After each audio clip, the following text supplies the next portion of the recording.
आज हम मनु के राज्य संबंधी विचारों के बारे में अध्ययन करेंगे कि मनु ने राज्य के बारे में क्या क्या विचार दिए हैं। लेकिन उससे पहले हम मनुस्मृति के बारे में चर्चा करते हैं कि मनुस्मृति मूल रूप से राजनीतिक प्रकृति का ग्रंथ नहीं है।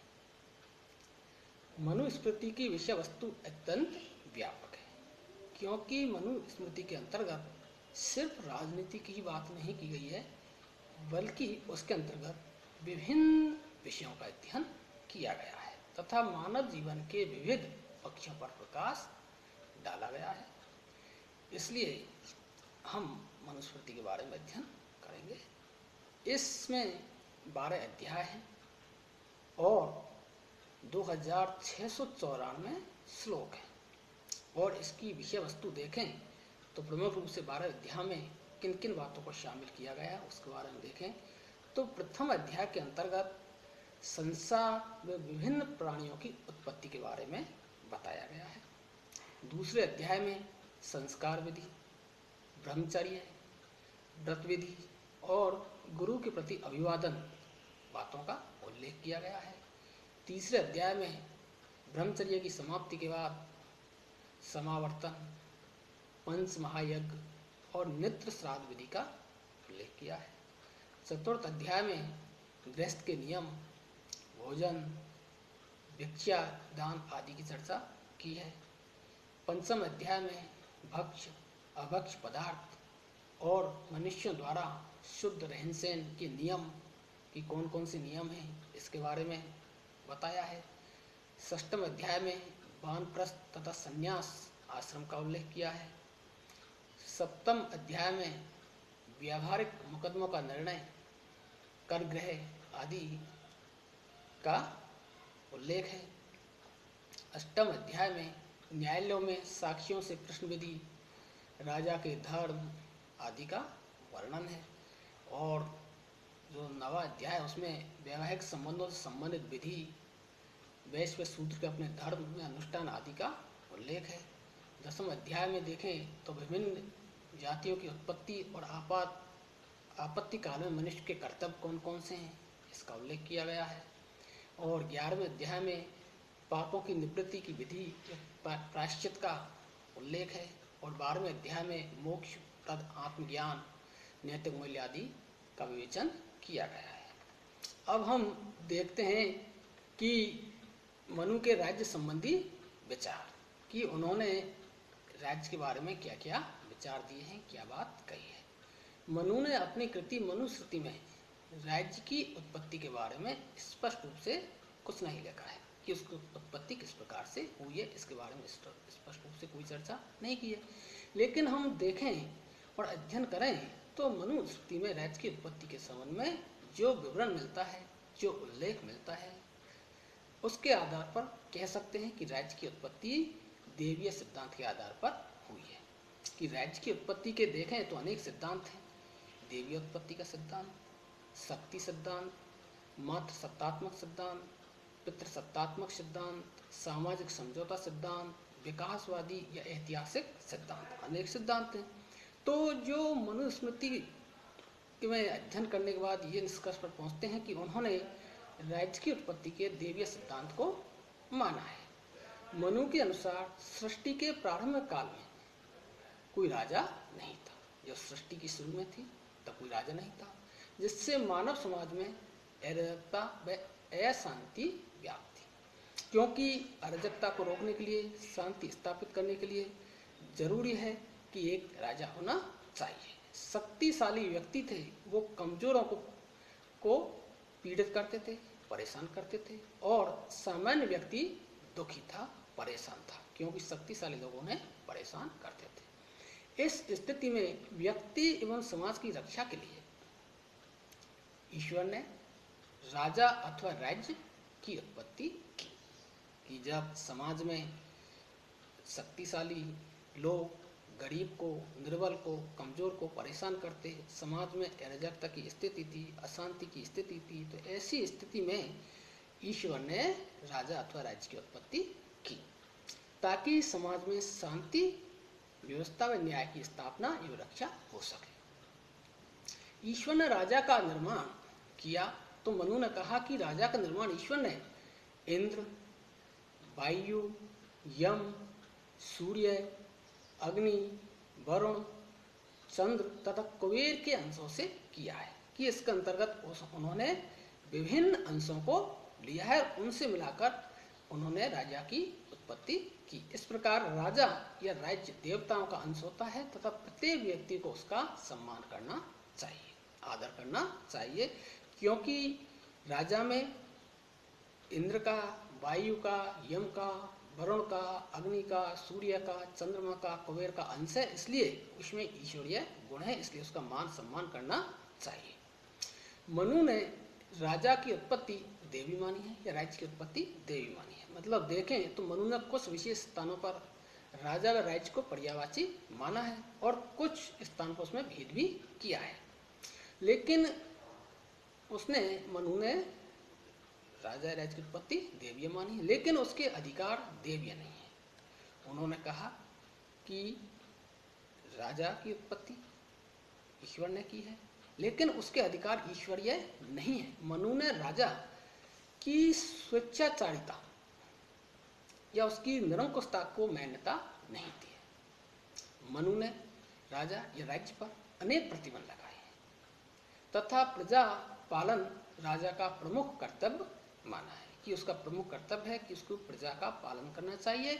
और मनु ने राज्य के धर्म की मर्यादा के अधीन रहते हुए कार्य करने को कहा है, कि उससे धर्म के अधीन रहते हुए मर्यादा का पालन करना चाहिए। और कहा है कि यदि राजा या राज्य बुरे कार्य करता है तो प्रजा को उसका विरोध करना चाहिए, वह उसे दंड देना चाहिए। मनु के अनुसार राजा या राज्य को लोक कल्याणकारी कार्य करने चाहिए।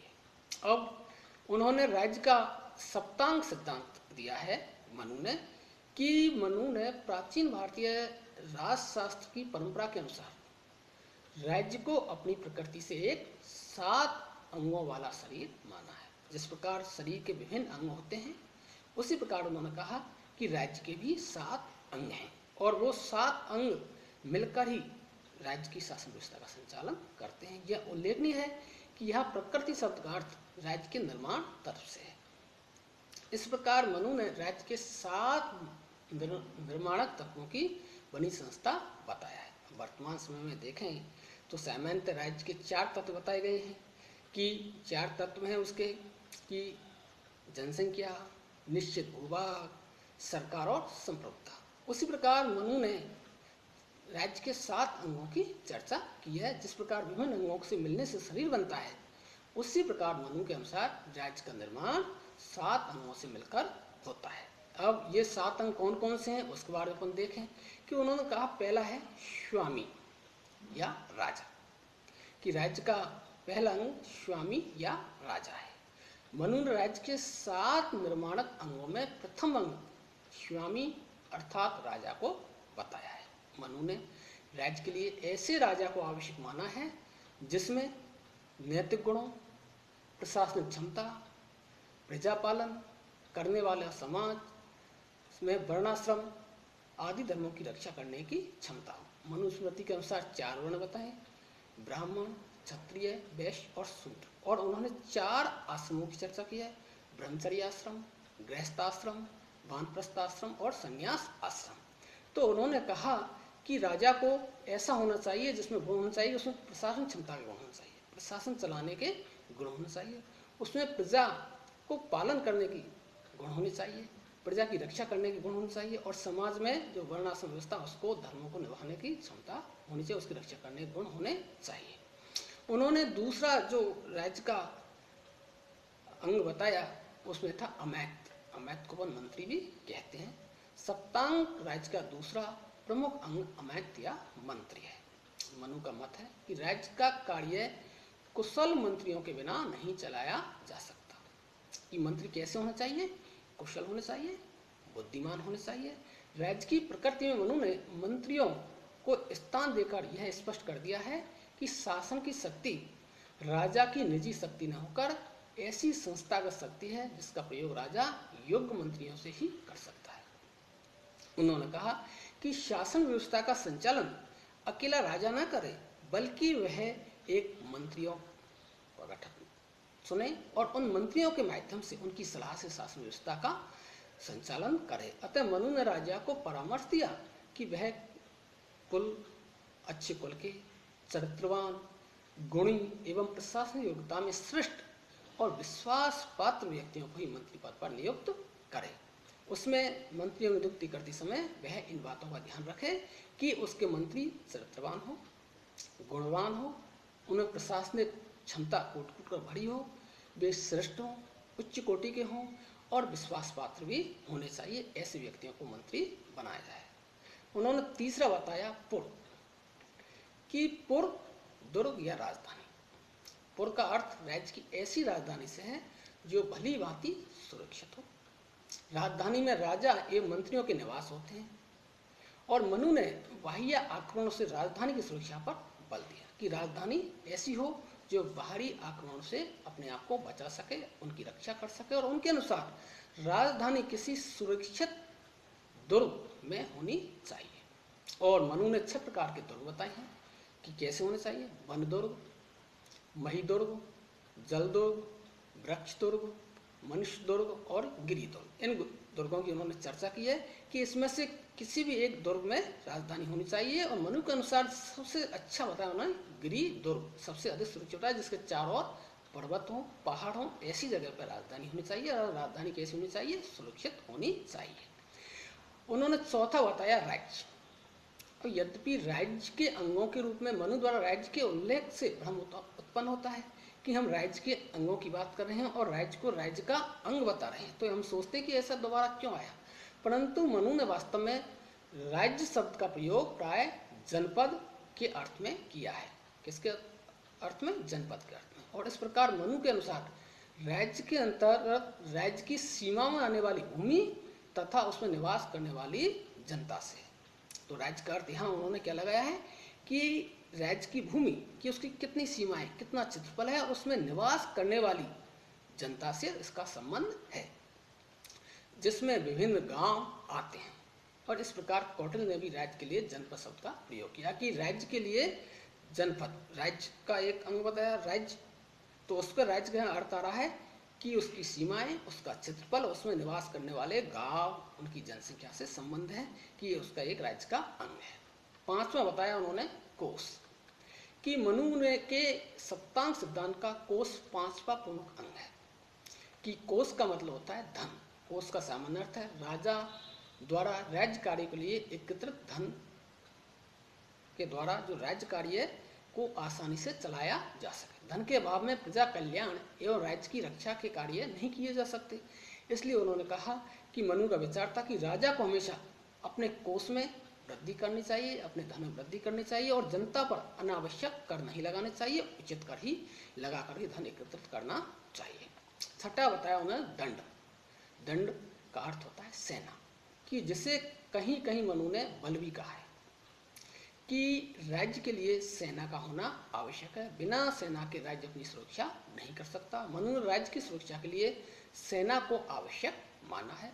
मनु के अनुसार देखें तो सेना हस्ती सेना, रथ सेना, अश्व सेना, जल सेना और पैदल सेना आदि सेनाओं के प्रमुख अंग बताए हैं और राजा को परामर्श दिया है कि वे सेना के सभी अंगों को सुदृढ़ बनाकर रखे, मजबूत रखे। और इसमें उसने कहा कि शत्रु से जब युद्ध करना हो तो उसके जैसी सेना हो उस सेना के हिसाब से युद्ध करें, कि अगर पैदल सेना है तो पैदल सेना युद्ध करे, हस्ती सेना है तो हस्ती सेना के माध्यम से युद्ध करे और अगर जल सेना है तो जल सेना के माध्यम से युद्ध करे। और उन्होंने 7वां जो राज्य का अंग बताया वो है मित्र। मनु ने मित्र को भी राज्य का एक आवश्यक और महत्वपूर्ण अंग माना है। मनु का मानना है कि बिना मित्र के किसी भी राज्य का अस्तित्व संभव नहीं है। इसलिए राजा को अधिक से अधिक मित्र बनाने चाहिए।